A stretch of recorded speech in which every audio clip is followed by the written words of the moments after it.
Hi everyone, welcome back to the channel. I am Drew, and it's been a long time, but I mentioned this in multiple videos before that I have a very busy personal life, and like I said, as always, I'm going to try and do as many reactions as possible, but I do have a busy daily life.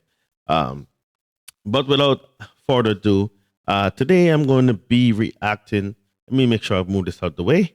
OBS out the way so you can get to see the video. Yeah, top 15 evil people. The top 15. I'm getting tongue-tied and the stuttering all mixed up together. But the top 15 evil people the FBI want you to forget about. So let's go ahead and let's watch this. I don't think I know any of these people on this list, but yeah, we're gonna go ahead and look at this video. So without further ado, throughout history, some people have been considered so evil that the FBI probably would have been happier to keep them and the details of their crimes away from the public. Here are 15 of those criminals. Number 1. Jamie Osuna. Jamie Osuna, also known as the man with a this man has a lot of tattoos, all in his face and everything. Damn.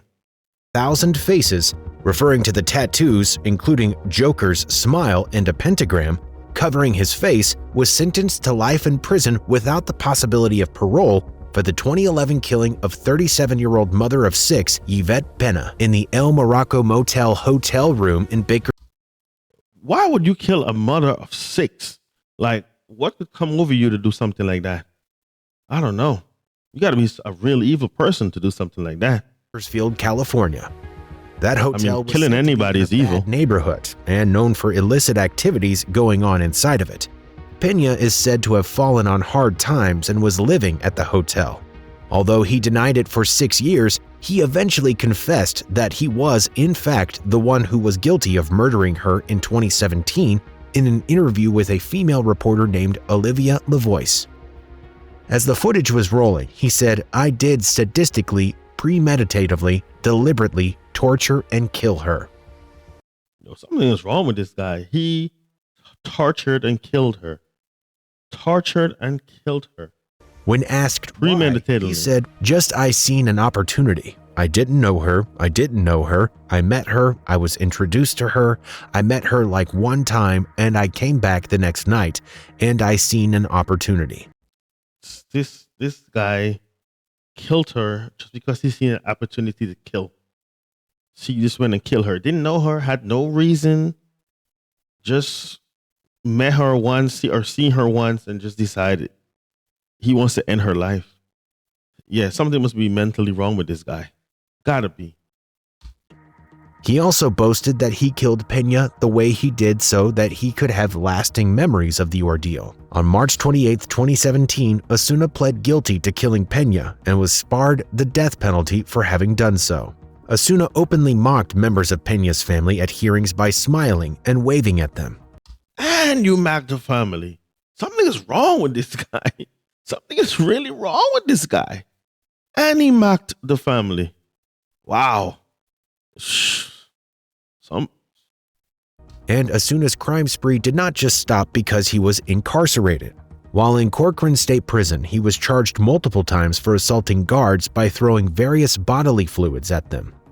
Then on March 9, 2019, after almost 2 years without having a cellmate, a man named Luis Romero, aged 44, was found dead in his cell. "Ha ha ha" was written on the wall. This man is killing other prisoners. Man with 1,000 faces. Other prisoners. Despite assumptions, Osuna's mother said he didn't come out of the womb, you know, an evil killer, or whatever they're saying. He was a normal, loving kid. He didn't come out of the womb, you know, an evil killer or whatever they're saying. He was a normal, loving kid. I mean, she is right. Nobody's born a murderer, schizophrenia, or a serial killer, antisocial personality disorder. You become borderline personality disorder. See, and I know, had to be some kind of a mental issue to his rough childhood by psychiatrists. Number 2, Dale Hausner and Samuel Dietman.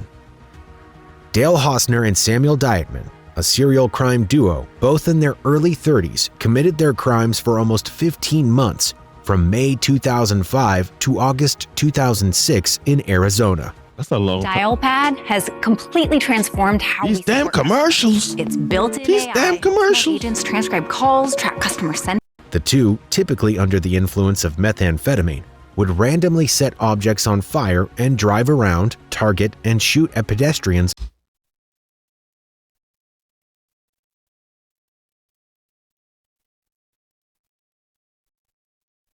Wow.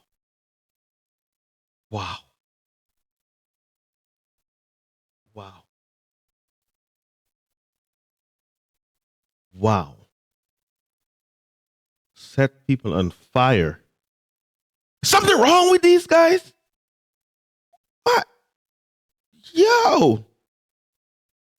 There's some dangerous mother lovers out here. I tell you that. Wow. Wow. Yeah. They're going to hell. They're going to hell for this. They're going to hell. And animals, mainly dogs and horses, that they came across. Their crime spree ended when a series of tips helped connect Hausner and Dietman to their crimes. In fact, so many people were calling in tips that Paul Penzone, who ran the Phoenix Police Department's silent witness at the time, said that he had to triple the amount of his staff due to handle the number of calls coming in. Make no mistake about it, there is evil in the world. He, Most Hausner, definitely. represented evil, Penzone said. The community I was agree living in 100%. fear. There was not a waking moment that you didn't feel the intensity you could have cut with a knife, he added, referring to the time when Hausner and Dietman were committing their crimes. One person was reported as a friend of Dietman, named Ron Horton, who said that he had confessed to some of the killings after drinking. At Hausner's trial, he was found guilty for over 80 felonies charged against him in a single trial. He Damn. was sentenced to death 6 times. He killed himself before he could be executed. Dietman was Hey. He said, why waste the taxpayers' money? Why wait for them to kill me? I'm going to do it myself. He just offed himself. He didn't care. Oh, my God. Yo. sentenced to life imprisonment without the possibility was parole. It is believed that the pair killed 8 and shot 29 people. Interestingly, weeks before his capture, Hausner interviewed Mike Tyson as the boxing photojournalist for Ring Sports and NightNews.com. Number 3. Charles Ng and Leonard Lake. Another pair of crime-committing buddies were Charles Ng and Leonard Lake. Ng, who was born in Hong Kong but moved to the United States from Canada on student visa, met Lake in 1981 through a survivalist magazine advertisement he placed. Both men were discharged from the Marine Corps, but for various different reasons. Lake was diagnosed with schizoid personality disorder, and he was medically discharged in 1971 after having a delusional breakdown while in Vietnam. Ng, on the other hand, was arrested by military for That can't be him, right? I know that picture is just crazy. Hand over the mouth. Is that how they really subdue somebody that's going with a mental breakdown? for stealing weapons. He faced being court-martialed, but he somehow managed to escape. That's when he met Lake. However, he was not dishonorably discharged until 1984 after serving 18 months in the military stockade at the U.S. Dispensary Barracks, but we'll come back to that. After meeting in 1980, it became apparent that they were two peas in a pod, and Lake invited Ng to share a cabin near Wileysville, California, that belonged to the family of Lake's ex-wife named Clairlyn Balez. Next to the cabin, Lake built what he called a dungeon. Over the next year, Lake and Ng Why are you building a dungeon? Why is he building a dungeon? Do we really have to guess? Do we really have to make a big guess? worked together to commit heinous crimes against males and females of all ages. In 1982, federal authorities raided the mobile home that Ng and Lake shared in Ukiah. They seized a large stash of weapons and explosives. Lake was released on bond, but he jumped bail and hid out at the cabin in Wileysville. Ng was returned to the Marines' custody. That's when he served his time for the theft before being discharged in 1984. When both men were out of custody again, their crimes continued, and they likely would have continued if it wasn't for Ng's kleptomania. On June 2, 1985, he was arrested for stealing a $75 vise from a lumber store in San Francisco and then fleeing the scene when an employee tried to approach him about the stolen item. Lake was with him at the time, but he was found in the car. He told the police that the whole thing was a misunderstanding and that he had paid for the vice. Both men were brought into questioning, but Lake sneakily swallowed a cyanide pill and died before a case could be brought against him. What was this? You swallowed a cyanide pill? What is this, a spy movie? Is this a spy movie or something? You just pop a pill when you get caught and just die? It's like straight out of a movie right here. Ng still remains on death row to this day. Together, One of they those are believed to have killed between one of those 11 to 007 25 movies. people. Number 4. 11 to William 25 Bonin. people. William Bonin was also known as the Freeway Killer or Freeway Strangler because most of his victims were found dumped along a highway. Between May 1979 and June 1980, Bonin, sometimes with accomplices, killed 21 young men and boys in Southern California. Bonin was said to have had a rough upbringing. He was arrested in 1957 for stealing the tags, and he was reportedly SA'd by an adult counselor in the juvenile detention center he was in. As he continued to grow up, Yeah, that would do it. That would do it. You hear so many stories of these grapers and you know, a lot of these you know what I'm trying to say here, but it happens. They went through some of these things in their past. There's something that they went through that drove them to be this way. Not all of them, but a lot of them. You hear the stories of their past, and yeah, I think that would do it. Being essayed as a kid, yeah, that would definitely do it. his attraction to boys only grew. But at the urgence of his mother, who did not accept his homosexuality, Of he got course, engaged to especially a in woman that era. named Linda. But at the age of 21, he returned home after being honorably discharged from the military after serving for 2 years to discover that his fiancée, who had since birthed their son, took off to marry another man.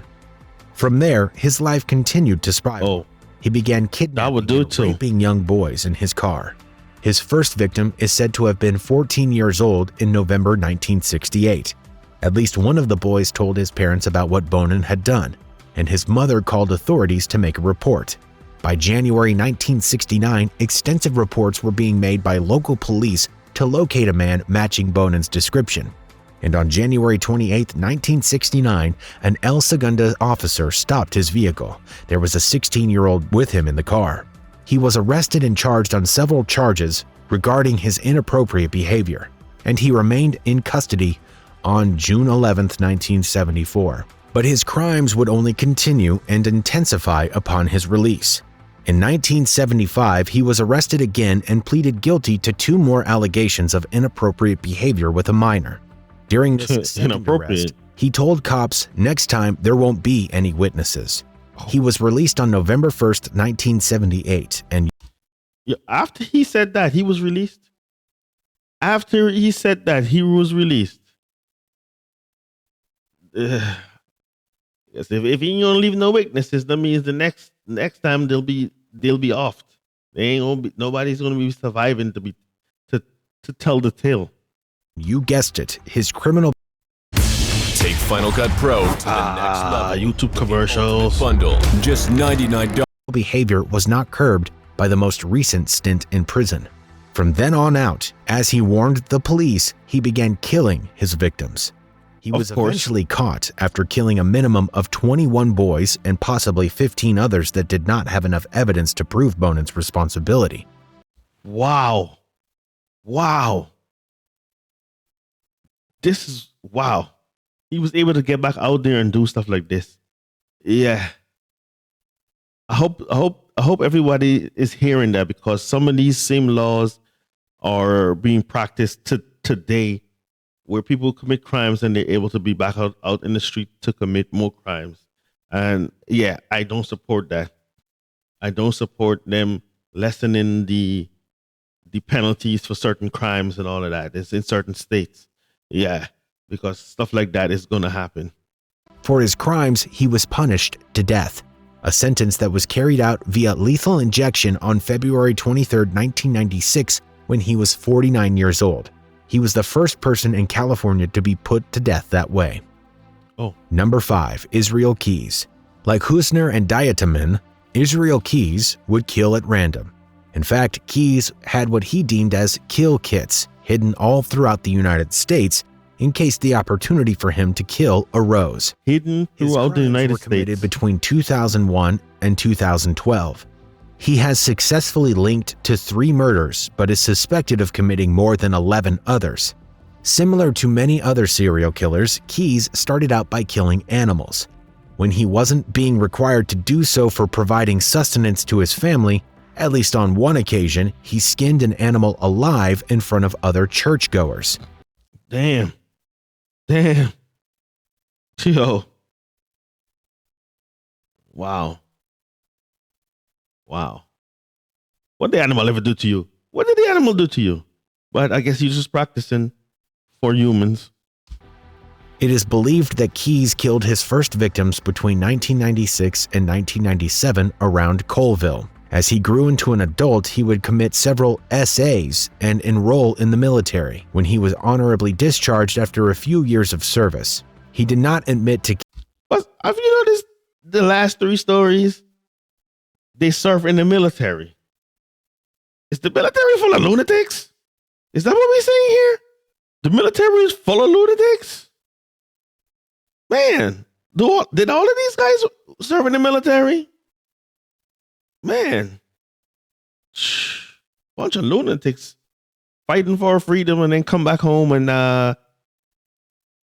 ruin the lives of people that they fought for, I guess.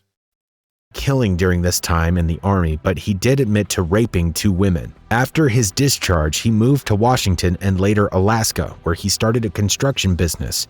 He has also owned property in New York. He admitted to committing 4 murders in Stay out of New York. while in New York and 1 in Alaska.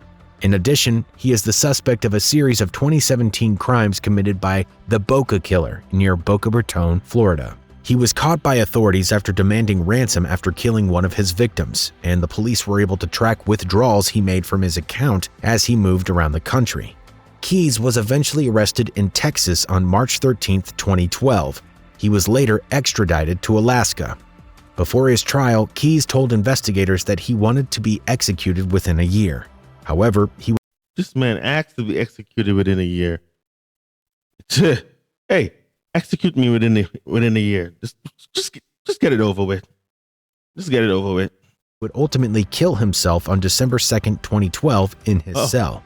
He left behind drawings of 11 skulls, which many believe represented his 11 victims, and a pentagram.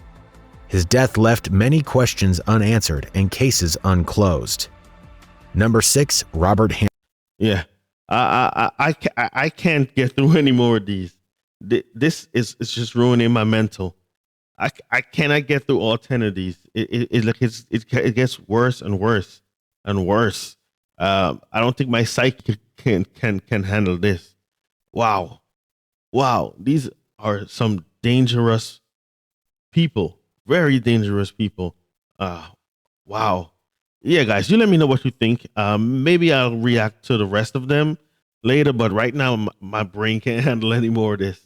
So let me know what you think in the comments down below, and I'll see you guys in the next one. Yeah, guys, I have to go, not just because this video is ruining my psyche, but yeah, my daughter wants some father-daughter time, and she's just banging on that door over there. So yeah. See you guys in the next video. Peace out.